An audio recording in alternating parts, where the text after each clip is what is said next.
Bonjour, nous allons parler des nouveautés relatives à tout ce qui touche à la visualisation et au graphisme dans Revit 2013. Alors, tout d'abord, lorsque vous êtes sur une vue 3D dans Revit, vous avez la possibilité de basculer dans différents modes d'affichage de graphisme. Donc, bien entendu, on peut être en filaire, en ligne cachée, un mode de représentation que les architectes apprécient particulièrement. Vous noterez au passage qu'on a tout à fait la possibilité, dans la boîte d'options d'affichage des graphismes que vous voyez ici, d'afficher les ombres ambiantes, ce qui vous permettra d'obtenir cet effet un peu particulier. Nouveauté aussi donc que nous allons regarder juste après, c'est le lancer de rayon pour cette version 2013, mais on a tout à fait la possibilité de passer en mode ombré, donc nous avons un affichage en fait avec des aplats de couleurs comme vous pouvez le voir.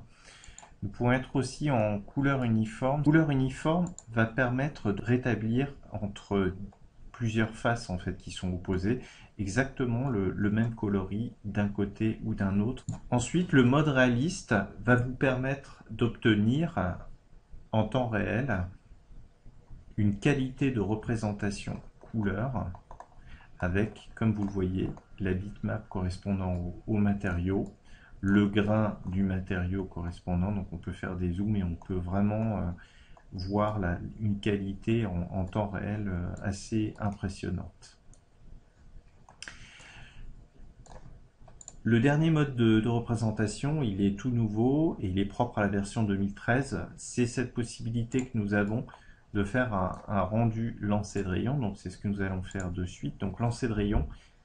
Donc on va avoir un calcul lancer de rayon en temps réel sur notre vue.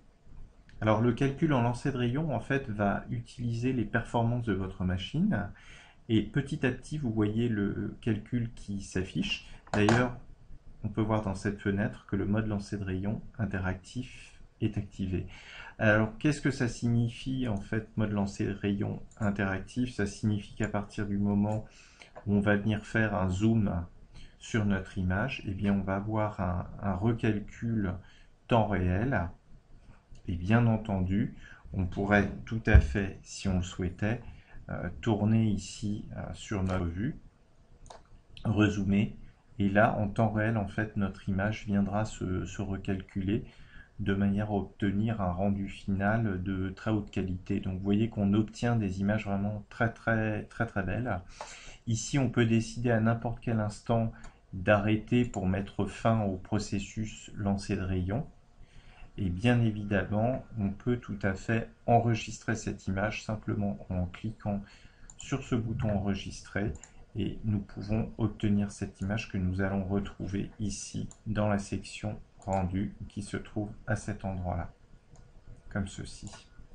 Arial 2 que voici. Et ensuite, on pourra bien entendu réutiliser cette image.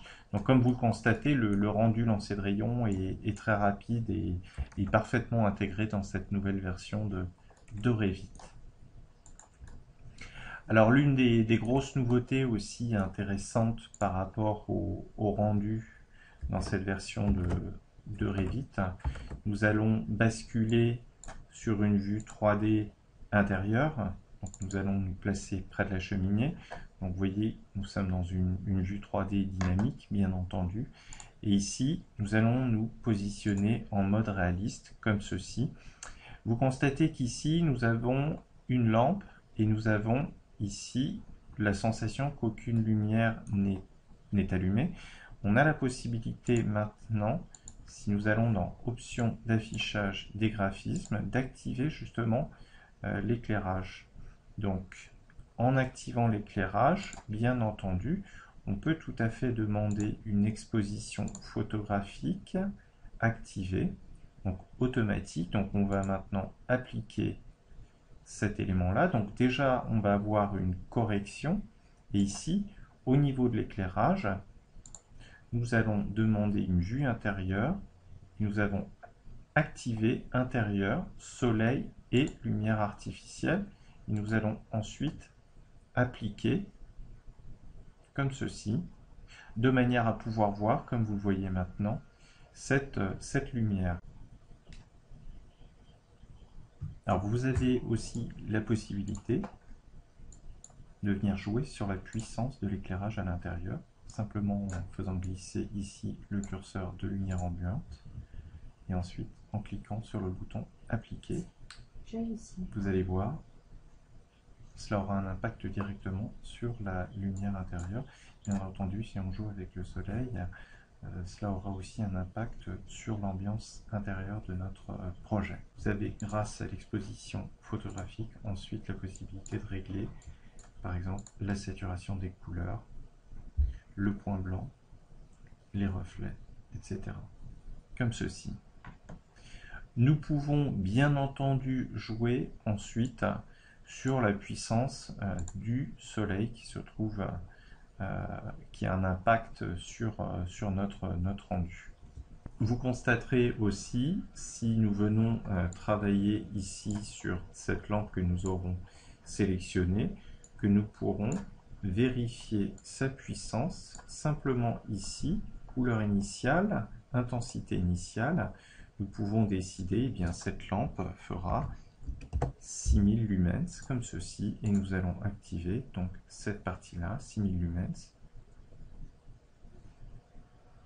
Et donc on aura un impact direct en fait sur notre rendu. Donc voilà globalement les nouveautés relatives à la visualisation et au graphisme. Je présenterai dans une session ultérieure les nouveautés toujours relatives à la visualisation et au graphisme. Merci.